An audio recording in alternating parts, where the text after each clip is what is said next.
All right. I think we'll go ahead and get started. I saw a little bit of a slowdown in the waiting room. Welcome everyone to today's CPF Grantee Cohort session. This is session number 2 of the series. We're going to be talking about the budget today. Thank you for being here. We're really excited to share this information with you. Just some logistics as we get going on today's session. You will be muted during the webinar. That's just to keep down some of the background noise that sometimes comes through. But we would still love if you actively participate, and we'll talk about using the chat in just a moment. The PowerPoint presentation that you're going to see today will also be available on the HUD Exchange. So you will have access to that along with a recording and a transcript when those are made available. So keep an eye out for being able to access those items. In order to actively participate in today's session, we really welcome you to use the chat box. If you've been on Zoom webinars like this before, I think everybody's pretty familiar with the chat. But if you're not sure where to find the chat, you're going to go to that main bar that has all your functions. Click the chat box. You can go ahead and submit questions or ask for clarifications throughout the presentation. Someone will be checking that chat box throughout the presentation, and we'll be responding as we can throughout. You don't have to wait until the end. So if a question comes to mind, drop it in the chat. And then when we get to the end, we're going to go over the questions that we've received, and so that everybody has the benefit of hearing those answers. So any questions that for some reason we can't get to today, we will be logging the questions and then following up with folks so that you do get an answer on everything that may have been asked about. So definitely go ahead and drop your questions into the chat. In the chat, you have the option of responding to everyone or responding directly to the hosts. So you can choose how you respond in that chat box. Thank you for that. Jennifer, did you happen to see a question from Mike? He asked about enhancing the font. I do see that. I'm not sure. Mike, do you mean make it larger? I'm not sure if I'm able to make it larger. I know sometimes you can adjust your screen so that the slide presentation is filling your whole screen rather than kind of being tiled with chat and other functions. That might be probably the best way to make it bigger on your own screen. I don't think I have a way to make it bigger. All right, thank you. Thank you for your understanding. Okay, so moving on, I was going to go over the agenda for today so you have a sense of where we're headed with everything. We're going to start off with some introductions in just a moment. We do have some poll questions that we're going to do today just to kind of get to know our audience and who's here with us and kind of where you're at in the process of compiling your materials. We're then going to do just a short cohort overview and session 1 recap so that anybody who was not at session 1 has a sense of what was covered there, or if you were at session 1 and you just kind of need a little recap, we're going to give that to you, kind of put all of this in context. Then we're going to get into the overview of the budget and kind of talk about the basic requirements of what would be in a budget, direct you to some resources you can use in compiling your budget. And then we're going to give you some samples. These are samples. There is not a required budget format, but we are going to just talk through some sample line items. One of the common deficiencies that HUD has found in the materials that have been submitted by grantees so far is that there hasn't been enough detail around budget line items. So we're going to talk through budget line items, the types of things you might see in both construction and non-construction projects. Then we're going to get into amendments. We all know things change. A lot of times as you're building out your budgets, you're building it out with estimates. And so you may have amendments to your budget over time. So we're going to talk about the process for amending your budget, and then also talk a bit about how you set up your budget in DRGR. This is really important, obviously, because DRGR is how you will draw down your funds. There's some really great resources on the HUD Exchange for working DRGR. And then at the end, we're going to recap those questions that we get through the chat. So definitely be dropping the questions into the chat as we go along. All right, so without further ado, we're going to do some introductions. So my name's Jennifer Alpha. I'm with TDA Consulting. TDA Consulting is celebrating our 25th year this year of providing technical assistance to communities across the country on community development and affordable housing. I've been with TDA, I'll celebrate my 12th anniversary in December, and I work on a range of HUD programs from home, CDBG, and all the different reincarnations of those programs, NSP. I do a lot of the planning work here at TDA as well. I'm joined today by a co-host, Patrick Roberts. And Patrick, I'll let you introduce yourself.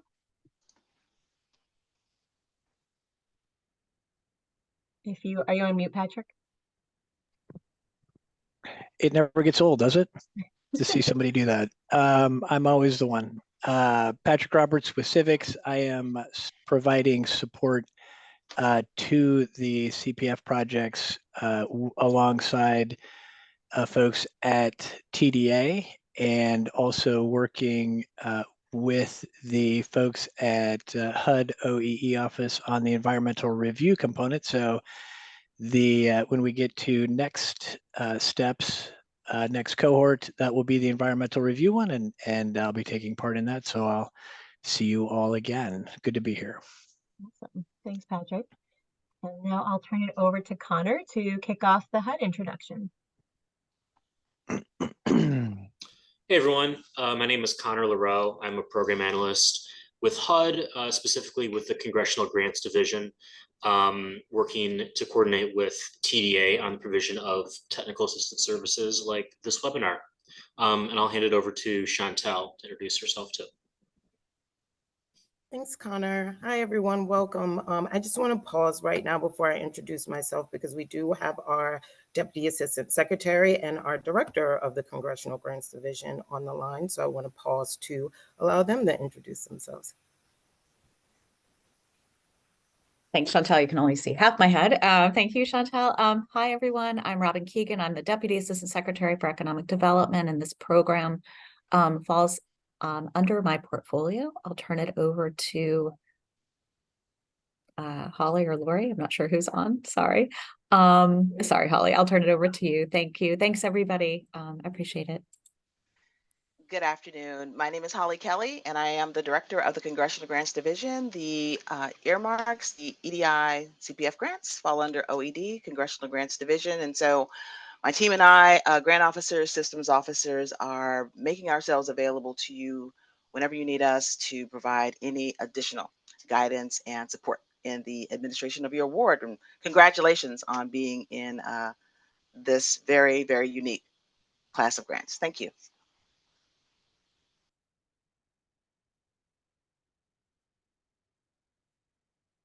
Chantal, you want to pick it back up? Sorry, I was on mute. I was talking. Thank you. Thank you, Robin and Ali. I'm Chantel James, the Deputy Director of the Congressional Grants Division. Welcome. So glad to have you here. I do also, before we get to Eric, want to welcome Ramel Calderwood as well, a grant officer with the Congressional Grants Division, who's also on the line. Ramel, if you would like to introduce yourself. Thank you, Chantal. Hi, everybody. As Chantal just said, my name is Ramel. I'm one of the grant officers. I cover the states of Alaska and Washington State. Eric? Thank you so much, Ramel, and thank you all so much for joining today. My camera's not working, so I apologize for that. But I just wanted to welcome you all to the second session of this really important work for preparing your grant materials packages to submit to the Congressional Grants Division. And I really wanted to thank our technical assistance provider, TDA, and the civics team for preparing these materials. And I want to make sure that you get the most out of these. So please take time to ask us questions. Please take time to fill out the survey at the end so we can get feedback, and post any and all questions, because we're here to make sure that when you submit your materials, that they get reviewed quickly, but also that you have the best package set forward to minimize back and forth and any deficiency. So thank you all today, and we look forward to working with all you through the future sessions as well. Thanks. Wonderful. Thank you all. We have a wonderful team compiled today for this session. So certainly if you do have any questions, this is a great opportunity to ask them. Lots of really bright and knowledgeable folks on the line. So with that, let's get started. All right, we're gonna start with some polls. So these are just a few questions that we have just to kind of get a sense of who's on the line, where you're at in your process. So I'm going to go ahead and launch this first poll. So this first poll, if you can't see the polls, make sure you have your poll tab open in your main menu bar. It asks, have you received federal funds in the past? This program is a little bit unique because there are a lot of grantees under this program that have not received federal funds in the past. So we just want to get a sense of who we have today.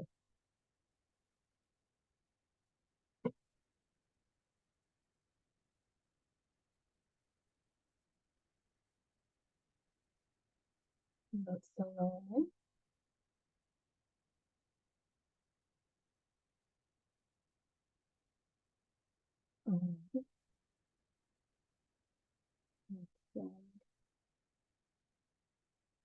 Most people have entered their response, so I'm going to go ahead and end this question. So what we see here is that most folks have received federal funds in the past. So we have 22 of the 32 folks who voted in this poll having received federal funds in the past. So that's great. So you're going to have some background knowledge on how to manage federal funds, and which will be helpful to you going forward. Oh, I'll go ahead and share those results. Sorry about that. You can see the results there. Okay, so I'm going to go ahead and launch this next poll. All right, this next poll asks, have you drafted your budget yet? Have you gone ahead and started drafting your budget?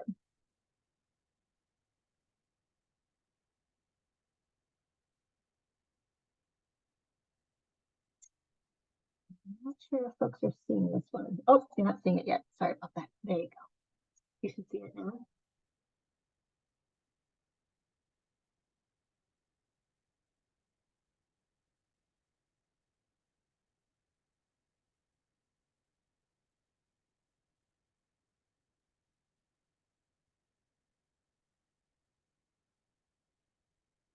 There's no right or wrong answer here. It's just where you're at in your process. Just kind of helps us understand whether you may be knee deep in it and your questions might be a little more nitty gritty, or if you're just sort of starting to understand what the process might look like.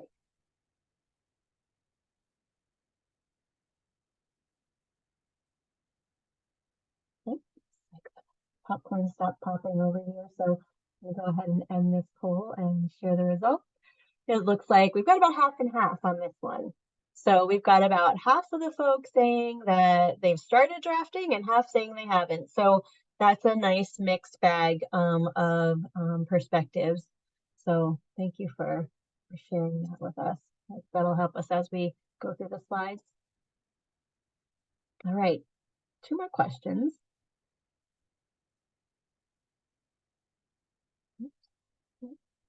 All right, this next question asks, whether you're on track to do your submission by December 31st.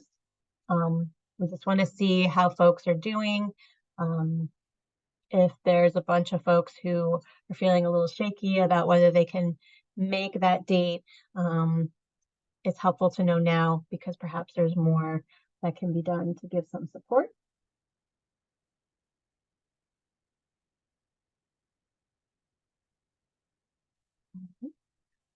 Looks like we've got about 32 folks who've answered. That's been the common number on these past ones. So we'll suspect that most folks have answered this.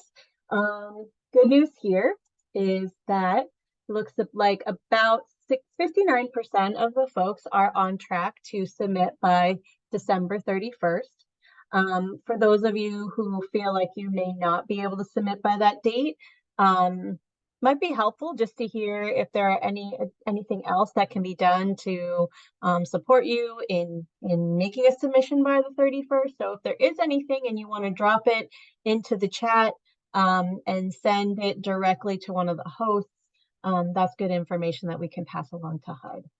So thank you for sharing that and for being honest. All right, and here's our final question, nice easy one. Just trying to get a sense of how connected everyone is to information that may be rolling out. Have you signed up for the mailing list on the HUD Exchange?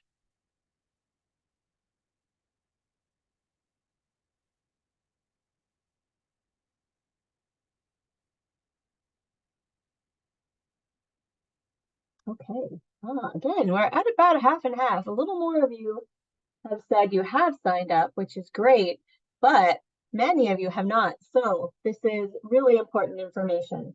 The listserv on the HUD Exchange is going to be the best way that you get to hear about breaking news related to the program, new resources that get rolled out. When things are posted to the HUD Exchange, a listserv usually goes out to alert people that it's there waiting for your review. So definitely we want you to sign up for the listserv, and we're going to show you how to do that in just a few slides. So there we go. Those are our polls. Thank you for taking time to do that with us. It's really helpful for us to understand who's with us here today. All right. And we'll go along. All righty. So some resources. So some of you have said that you are connected to the HUD Exchange through the listserv, so you're getting updates. Some of you, many of you, have not done that step yet, and we're going to show you how in just a second.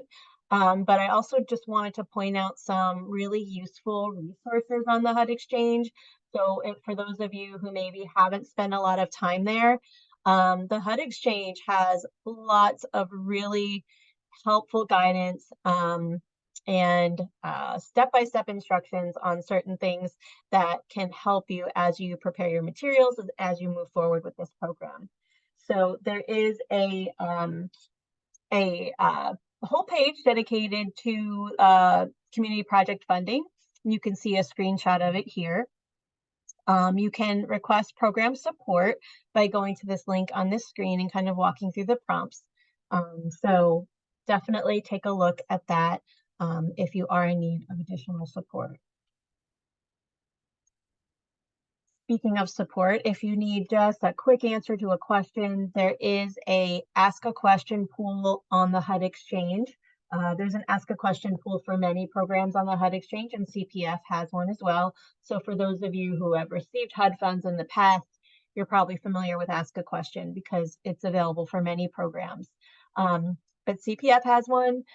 You can submit a question through this portal and receive an answer, you know, in a pretty short turnaround. This is great if you just have a quick question that you need help answering. Go ahead and send it through. If it ends up being a bigger question, it can definitely get directed to the right folks that can help you out in figuring out, you know, just what you need to know to move forward. So definitely take advantage of that resource. And then this is the slide I was excited to show you on the listserv, since about 45-ish% of you have not signed up for the listserv yet. You want to go to the HUD Exchange. You can search for the mailing list page, or here's the web address. hudexchange.info/mailing list/subscribe. And you're going to look for the little checkbox that says EDI CPF Community Project Funding Grants and check that box. It's going to go through a series of prompts asking you for your contact information. Once you're all signed up, you're going to receive information through the listserv anytime something comes out on the CPF program. And if you are a HUD grantee of other programs and you haven't signed up for those programs, you can also sign up for those programs here as well. All right. And with that, we're going to move on in our agenda to do a little cohort overview. So the purpose of these cohorts, as you all know, is to assist you with the completion of the materials that you need to get a grant executed and initiate your projects. Thank you all for being here. This is a wonderful resource that HUD is providing.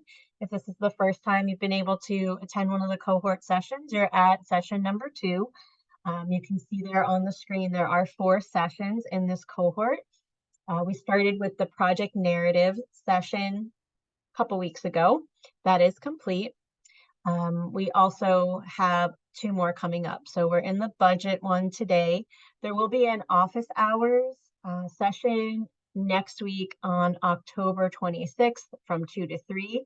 So if you have any lingering questions after today, or if after today you start digging into your budget with the new information you have, and then you have new questions, this office hours is a great opportunity. It's just an open discussion with TA providers and HUD folks to help you answer any more detailed questions you have about the specifics of the materials that you're trying to build out.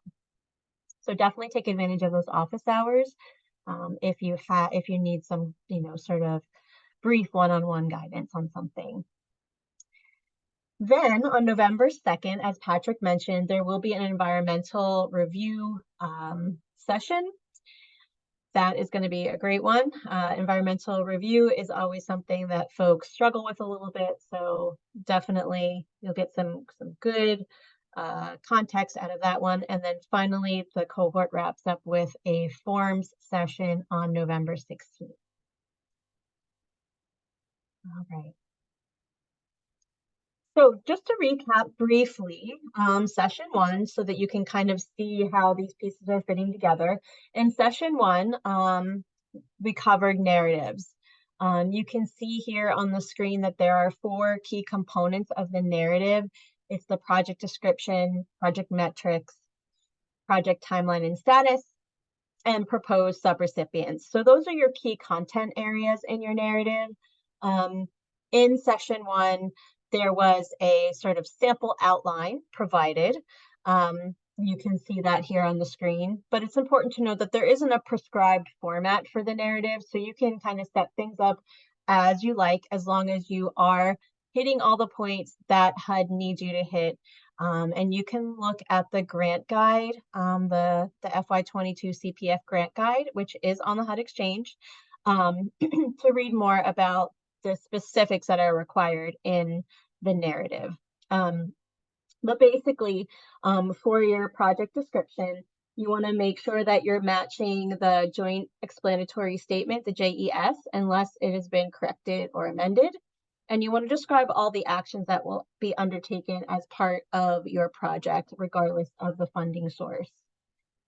So that's just sort of a high-level summary of the description. There's a lot more detail in session 1 slides and recording. And we will be posting those materials to the HUD Exchange, and we will figure out if there's a way to get those to folks faster than that, but they will be up on the HUD Exchange. In the metrics section, you want to make sure that you have clearly stated goals and outcomes in your narrative. And for any activities that are going to trigger section 3, you want to make sure you're including those section 3 metrics like total labor hours, section 3 labor hours, targeted section 3 labor hours, all those section 3 metrics where they're triggering. And then on the timeline, you want to provide an explanation of where your project is in the lifespan.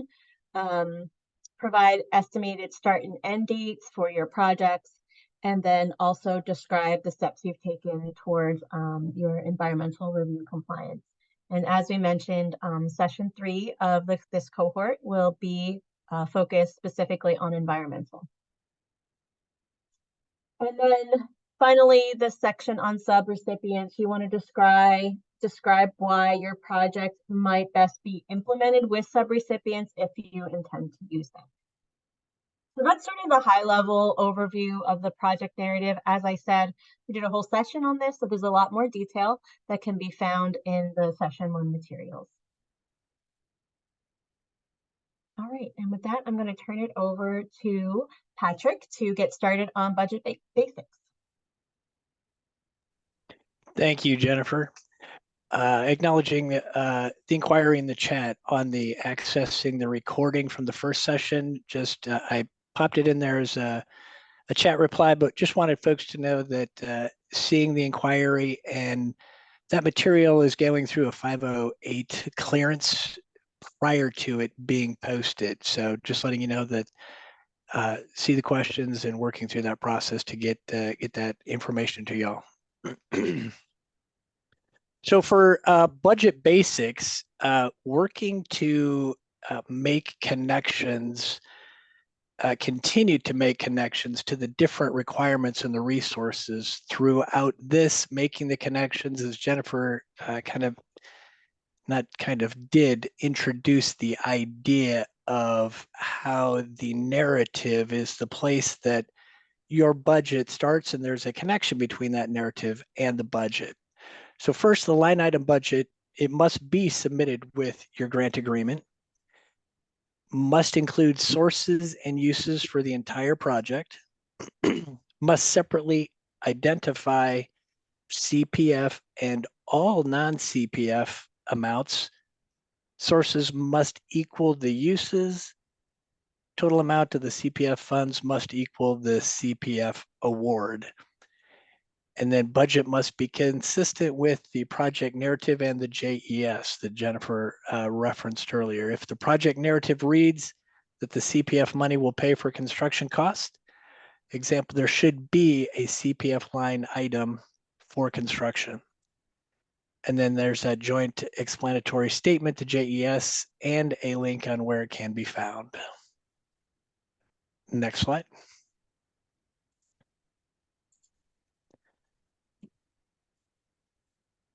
I'm sorry, I think there we are. I lost my screen. Creating your budget format in Excel or Word. There's a line there that says CPF grant guide for more information on building your budget. This is an actual grant guide that gives quite a bit of detail and some feedback and direction on how to create a budget. And there will be assurances forms from grants.gov that you'll need to also step through depending on the type of construction if it's a construction project or a non-construction project. And those are then found at the link there at the bottom. And then that note there that some grantee programs may require both. So if you have a construction and non-construction program, you'll need to do one for each one of those. Next slide. This is just a sample. It's not a required form, but it kind of gives you an idea of a sample construction budget format. And something to restate that Jennifer had mentioned is that budgets can be amended. So while you may not have the actual cost at this time, this is one of those things that it's going to end up at some point needing to be the actual costs. And if you know those at this point, then you would use those. Otherwise, a best estimate. Again, budgets can be amended. These are, this includes some sample line items. You can add, delete items as necessary, but it gives you an idea of the level of detail that HUD is looking for in these budgets. Next slide. This is a sample non-construction budget format, same idea. It's going to be based on actual costs, if known, otherwise using best estimates. The personnel cost should be based on the actual staff cost. So if your staff is assigned to this project, this CPF project, and would spend only a portion of their time on it, their cost, including the fringe benefits, which should be prorated, would be prorated to that percentage of their time. So if they're working 50% then of their time on the CPF funded project, then 50% of their salary and fringe benefits should be shown in that budget. And again, encouraging budgets can be amended. Okay, we'll see that on a future slide. Next slide. So indirect costs incurred for a common or joint purpose. This is benefiting one or more cost objective and not readily assignable to the cost objectives specifically benefited without effort disproportionate to the results achieved. So if your department or agency unit has a federal negotiated indirect cost rate, you can use that for the CPF grant. If you don't have an indirect cost rate, you may elect to use the de minimis rate of 10% of the modified total direct cost as per 2 CFR Part 200. Next slide.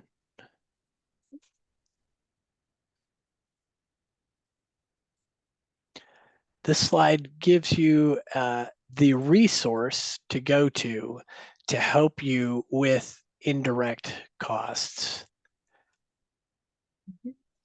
Yeah, and so this slide points you to the CPF page that has here some frequently asked questions and supplemental information on indirect costs.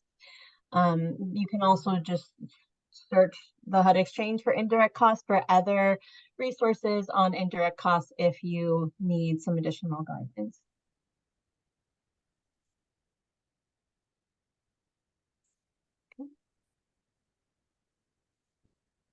Here we've got an example, a sample budget format for the sources of funds. So we talked about needing to provide sources and uses of funds where your budget is somewhat of the uses of the funds. This is that sources side of it, and being able to differentiate between your CPF funding sources and all other non-CPF funded sources.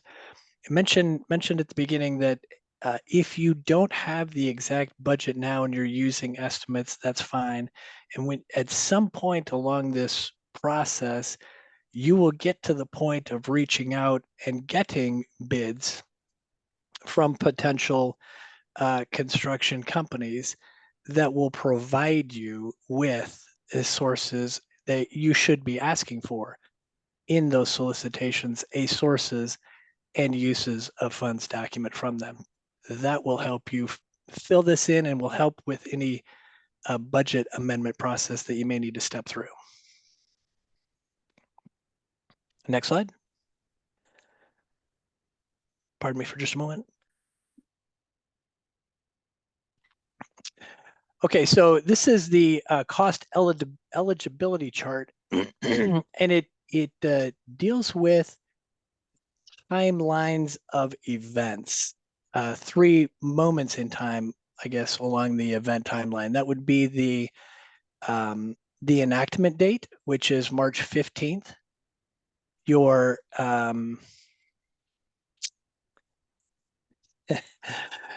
the federal nexus or your LOI date, which is sometime in January 18, 19, or 20, and then your agreement, which is executed by HUD. So the enactment date, if you incurred costs before the enactment date, they're not going to be eligible. If you incurred soft costs after the enactment date, they can be eligible. They're not payable until after you have your agreement signed with HUD, but you can be incurring those soft costs. For hard costs, any hard costs incurred before that enactment date, not eligible. Any hard costs incurred prior to the federal nexus are not eligible for reimbursement.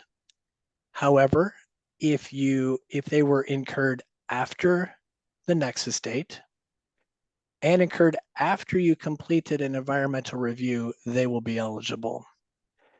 If they were incurred after that nexus date, but incurred before the environmental review process is complete, two different pathways. If the contract was executed after the federal nexus date, and that means that it was executed after the nexus and before the environmental review, they're not going to be eligible.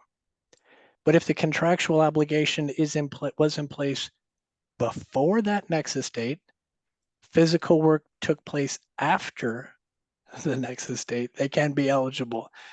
A lot of different scenarios, and this is just an introduction to the environmental workflow that we will go into more depth in the cohort, environmental cohort on November 2nd. But this kind of gives you an idea of there's some complexity certainly in the timing of costs incurred and the environmental review.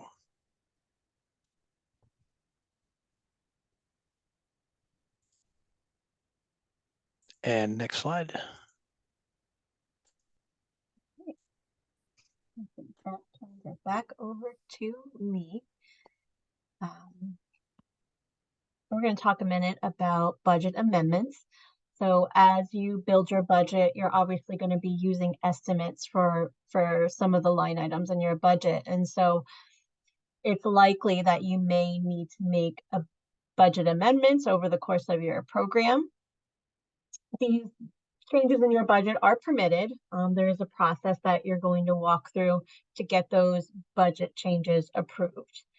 So in order to revise your budget, you're going to submit a revised budget with a letter of justification on letterhead to your grant officer. This letter is going to include a justification for the proposed change. So first you're going to outline the change, explains what the change is, then provide a justification for that proposed change. You're also going to detail how this change is consistent with the congressional intent, and also explain why the change is needed. So you're going to put all of this in a letter along with the revised budget that you're going to email to your grant officer. These changes, however, also must be made to your budget in DRGR. So in DRGR, when you set up your projects and activities, and we're going to give you just a super brief 101 on that in just a second, but when you set up your projects and activities in DRGR, you're going to build out a budget. And if you're revising your budget by way of submitting this letter to your grant officer, then you're also going to make those same changes in DRGR. So you'll be able to continue making draws under your existing approved budget while those budget revisions are under review by HUD. But we should note that if you're adding line items, then you cannot be reimbursed for those new line items until HUD has reviewed and approved those line items.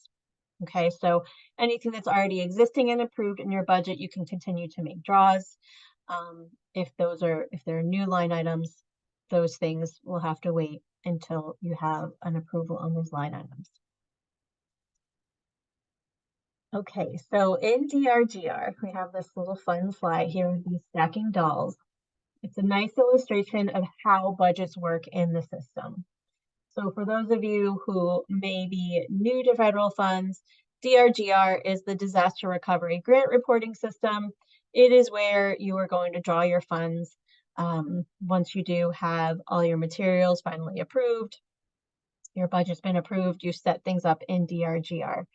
So in the system works like a hierarchy. You have your grant amount, you have your projects, and you have your activities. And all of these things sort of stack inside each other. So the sum of your grant and if you were to have any program income, equals the total of what's available to budget in DRGR for this grant. So grant plus program income, that's the total you have available to budget. It's everything in your bank account, so to speak.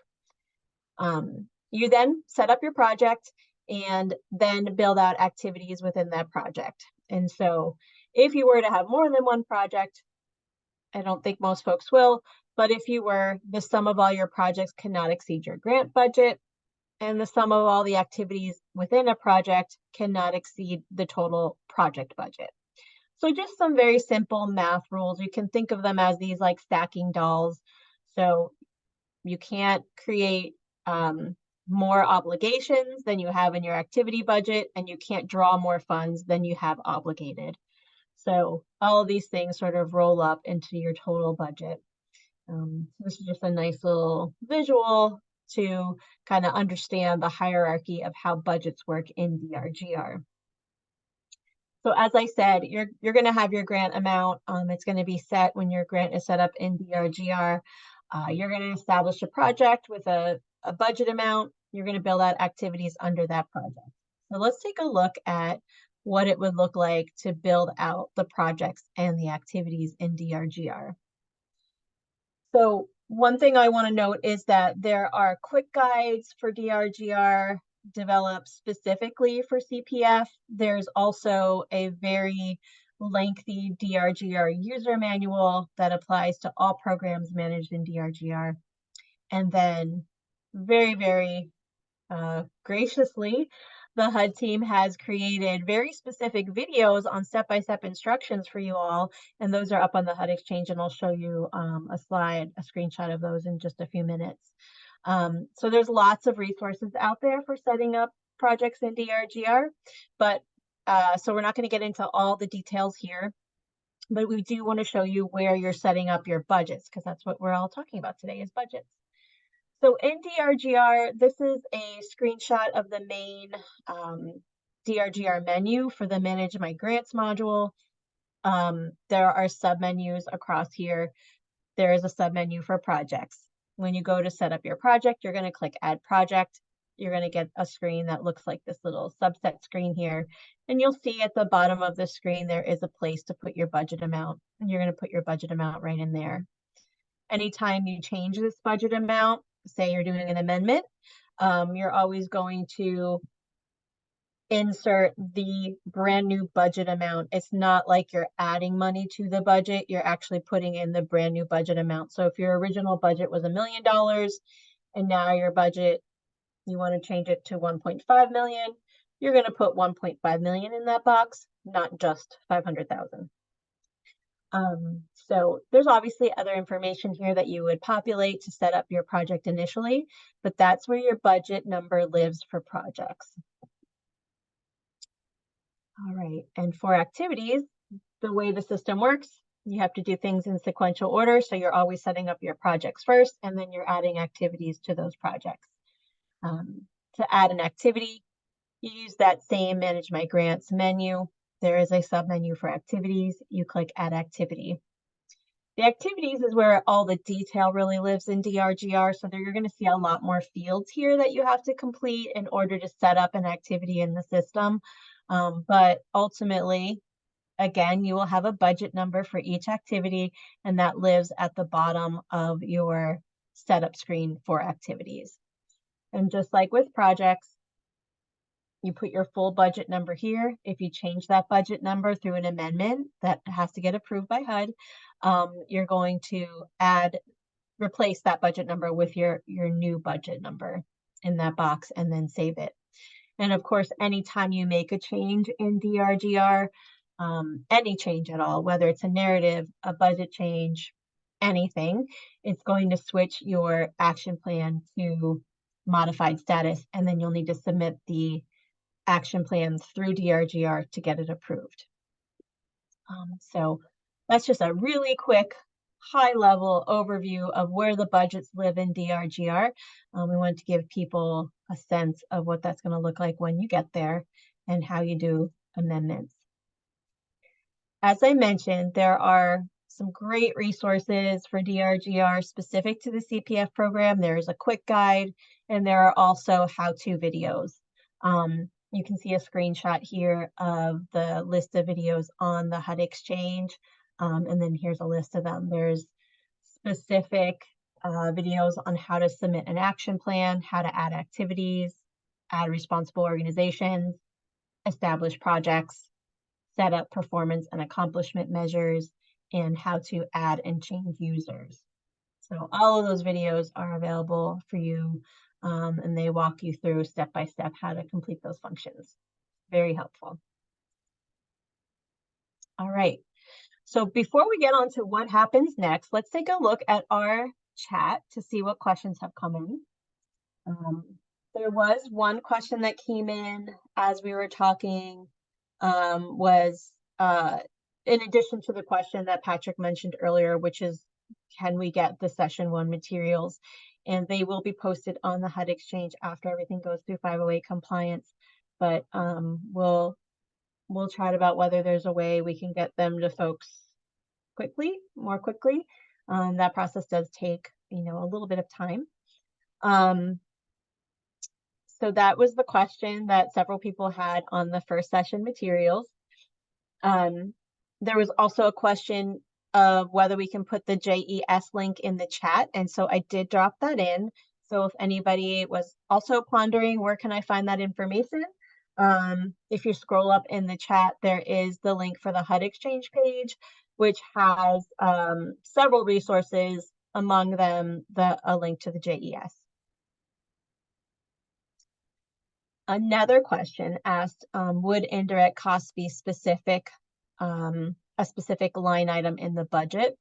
And so I responded to that question, yes, it would. And I copied a passage from a resource that I also linked in the chat.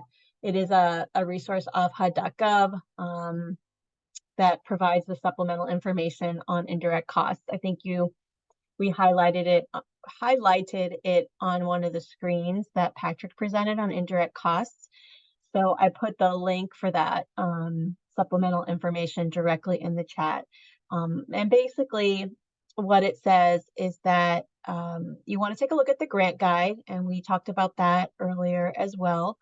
So take a look at that grant guide, because that's going to give you some information on how you communicate your entity's direct cost rate to HUD.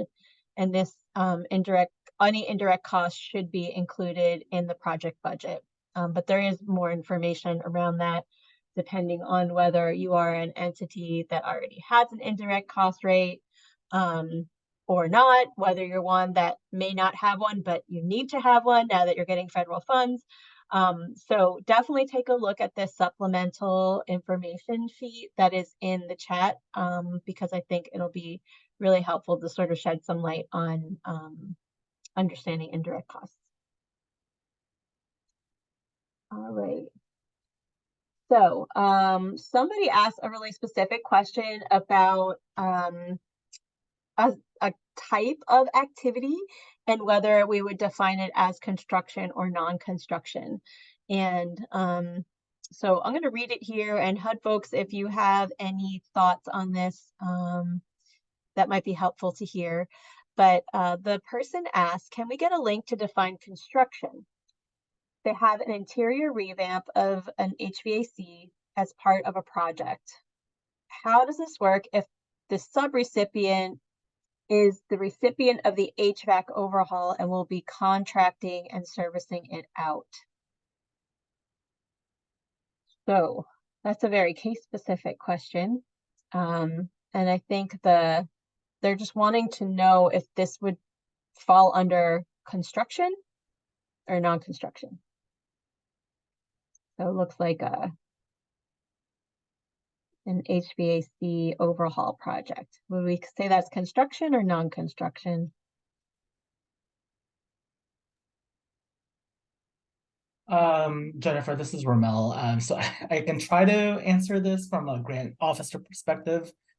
But I think for me, I would like to see the project narrative first to be able to kind of determine the full scope of the project.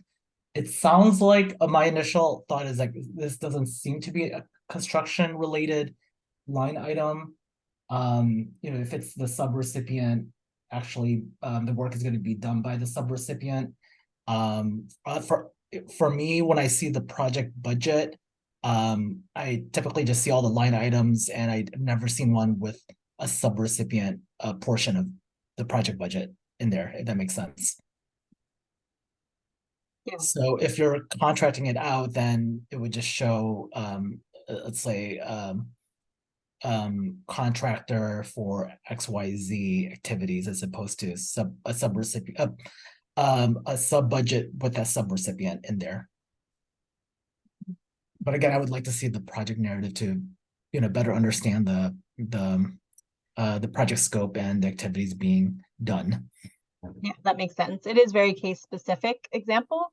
So definitely, I guess this person might benefit from maybe talking to their grant officer. Would that be a good route?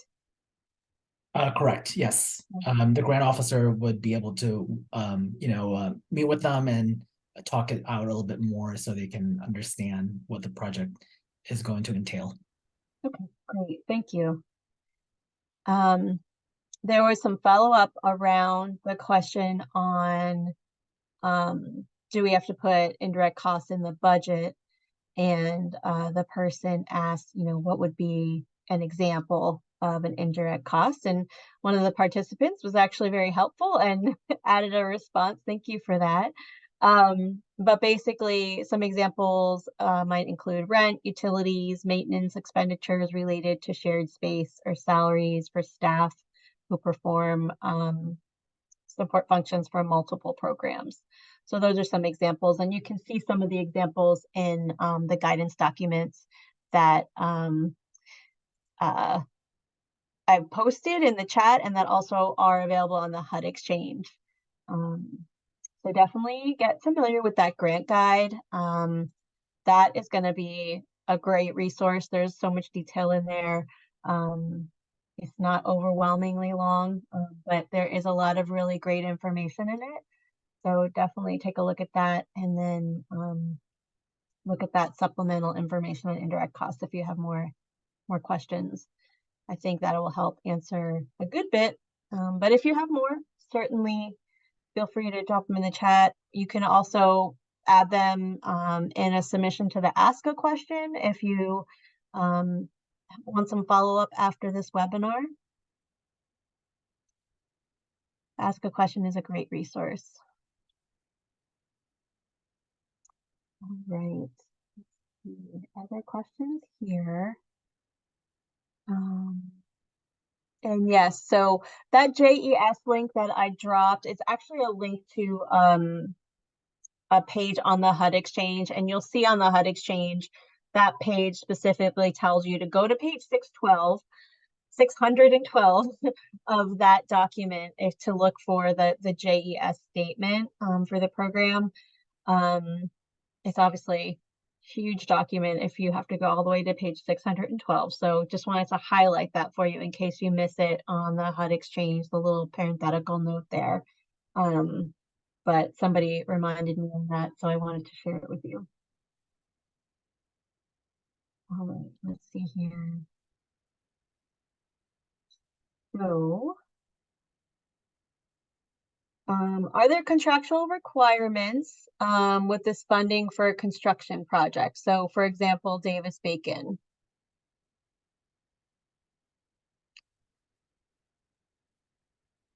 There are no Davis-Bacon requirements, and it's stated in the grant guide.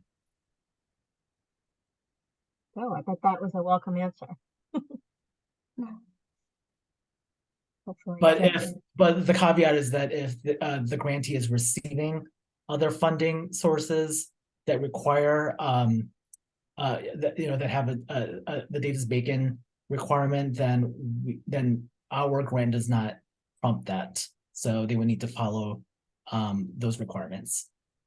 A great point. Yeah, so many projects are successful because of combined funding, and so you have to be definitely vigilant of all the requirements across your funding sources.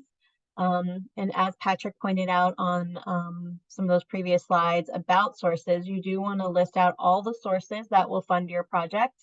So you're going to itemize those. And if any of those would trigger Davis-Bacon, then obviously you need to comply. Great, thank you for that. And I think that is the only other question we have around. Oh, wait, one more thing came in. Let's see.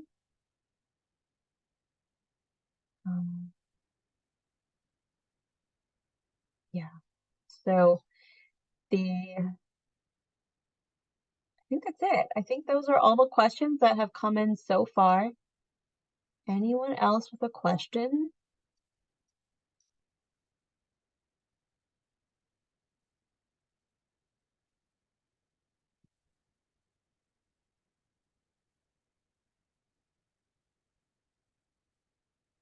How are folks feeling? You feeling a little more prepared to start your budget? There was a good chunk of folks who hadn't yet started your budget. Has this been helpful? Give us a little thumbs up if it's been helpful.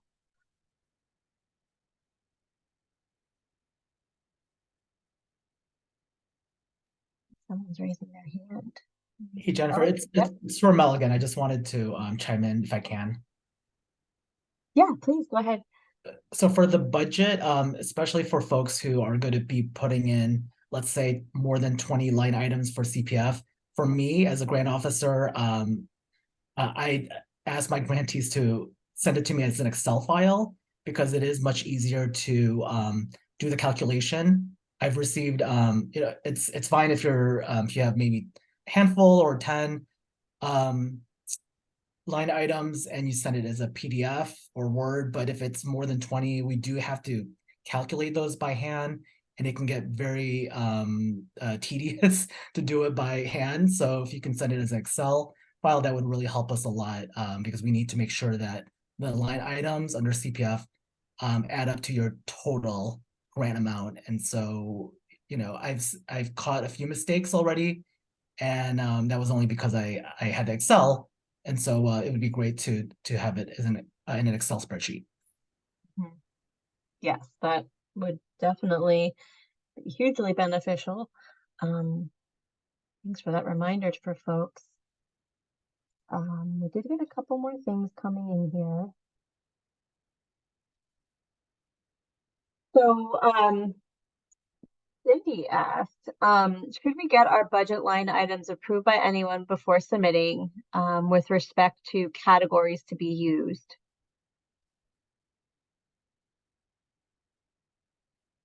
So I guess should maybe they talk with their grant officer just to make sure they kind of have the format down in a way that would be acceptable with, different line item categories before they actually do the number crunching and the submission.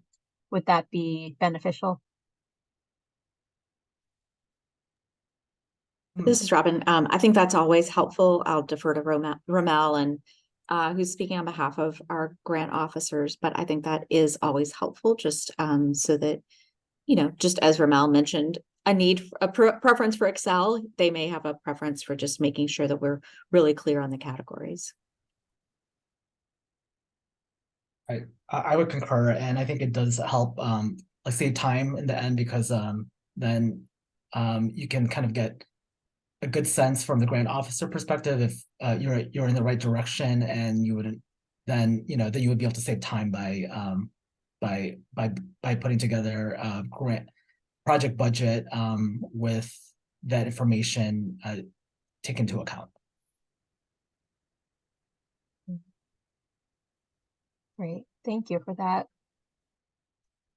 So there was a question that came in about registration for the next session, which is going to be the environmental session.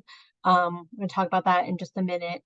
To Lucy, who is having trouble with enrolling in that, I'm going to pass your email along to the registrar, and then they'll reach out to you directly to help you make sure that you're registered for that session.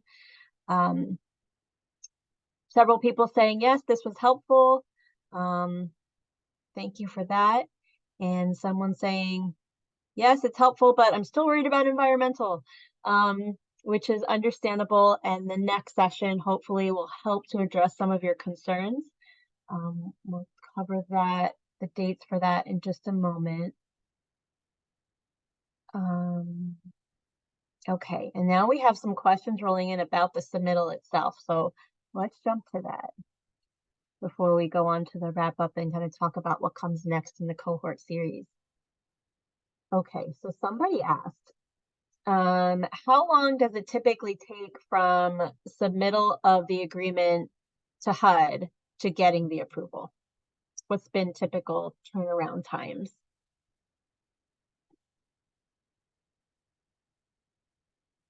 Any of the HUD folks have some data around that point?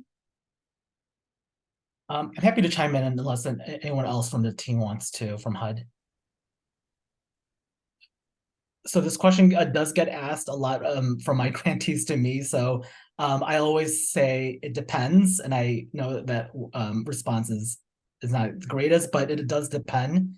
So I've had grant applications that I've received where I've had to go back to the grantee multiple times because for whatever reason there was something missing or something incorrect, and there's some staff turnover. And there's some other grant applications where that I've received, and it was turned around in a week or so, just because everything was, all their ducks were aligned and everything was great.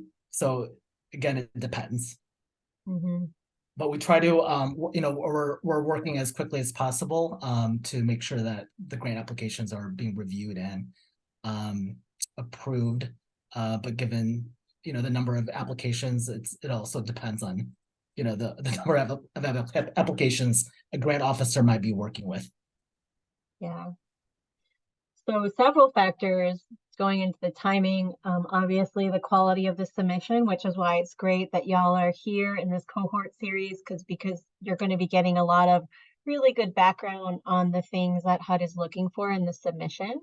For the budgets, as we mentioned at the beginning, a common reason for some of the back and forth around the budgets is deficiencies in line item specificity. So, a lack of detail around line items. So make sure that as you're building out your budget, you're being clear about different line items. That will probably save some time in the review process. And then, of course, overall timing and volume of application submissions. So,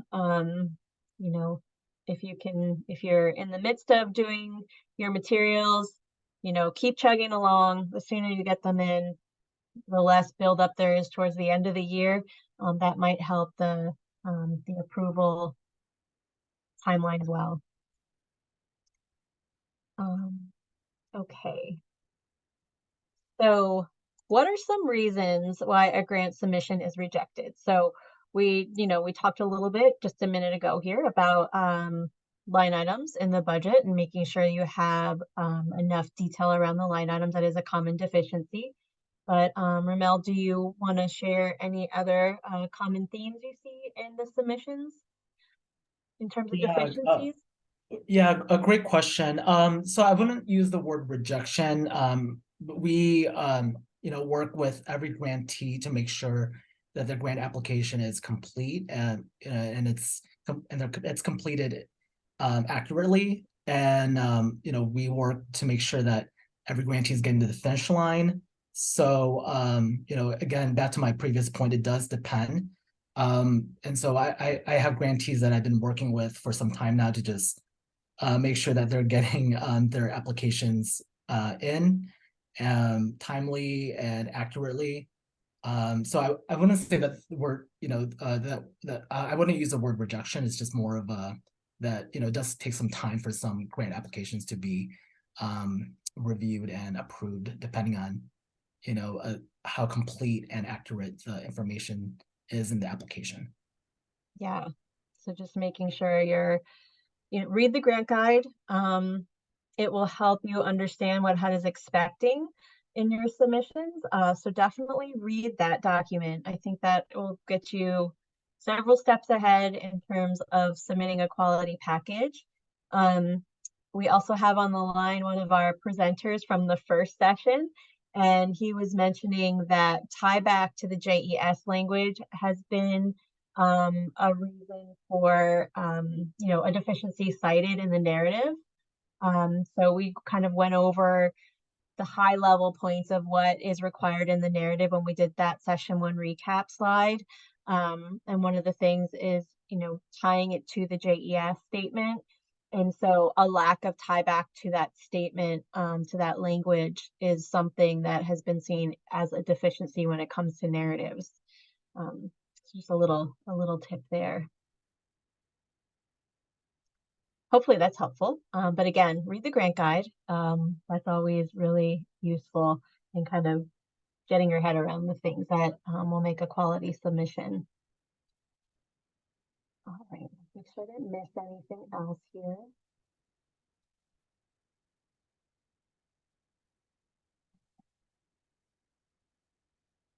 All right. Yes, our presenter from session one is saying that some folks have said that tie back to the JES language is one of the top reasons that things kind of go back and forth between grantee and HUD to get resolved. So definitely take a look at that. Okay. Well, if there are no more questions, I'm going to move to wrap up. If you have one and you happen to slip it in here before we end the session, please do. I'm going to keep my eye on this chat. So if there's anything more, we will grab it before the end of the session. But we want to talk about what's coming up next in this series. So there is an office hours session after each cohort session. So we present the content in a session like this, and then we have a follow-up office hour. The follow-up office hour is going to be, the next one is going to be on October 26th, which is next week from 2 to 3. You do have to sign up for that so that you get the registration link. But you can come to that office hour and ask questions that you have about your submission package. A lot of them will probably be coming from this session on the budget, but if you have questions outside of budget, bring them and the folks on the line will answer them to the best of their ability. And if they can't answer, we'll certainly do follow up to get an answer for you. So mark your calendars for the office hour as you take this information and start to consider it and apply it to the materials that you've been putting together. I suspect you may come up with some questions, so feel free to bring those next week. The next cohort session with new content delivery is going to be on November 2nd, as we mentioned, and Patrick also dropped that into the chat. Patrick will be leading that one on environmental. There were some questions and anxiety expressed in the chat around environmental, which is understood. It can be a little bit complicated, so please attend that session to get some more information around environmental. Bring your questions. That'll be a great knowledge sharing opportunity. And then finally, the final session will be on November 16th to talk about forms. All right. And then any lingering questions for us? I don't see anything more in the chat. If there's nothing more, we just ask that you complete the evaluation that you will be receiving. The evaluations are really helpful to us to understand whether this content was useful, whether the format's been useful, all of that. We're always striving to make these a time worthwhile for you and deliver the best knowledge possible so that you can submit a quality set of materials for your grant. So please complete that survey. You will be receiving an email with a link for the survey from our Cohorts account. So it'll come from cohorts@tdainc.org. So if that email address shows up in your clutter or your quarantine, go ahead and click on it because that's going to be the survey for this session. And we'd love to hear your feedback. All right, with that concludes our session for today. And HUD folks, any last words before we send folks off to do good work?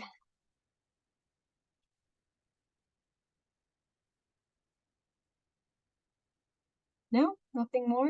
All right. Well, thank you all. We'll see you again on November 2nd for environmental, unless you want to check us out at office hours next week on the 26th. Thank you for being here. Take care. Thank you.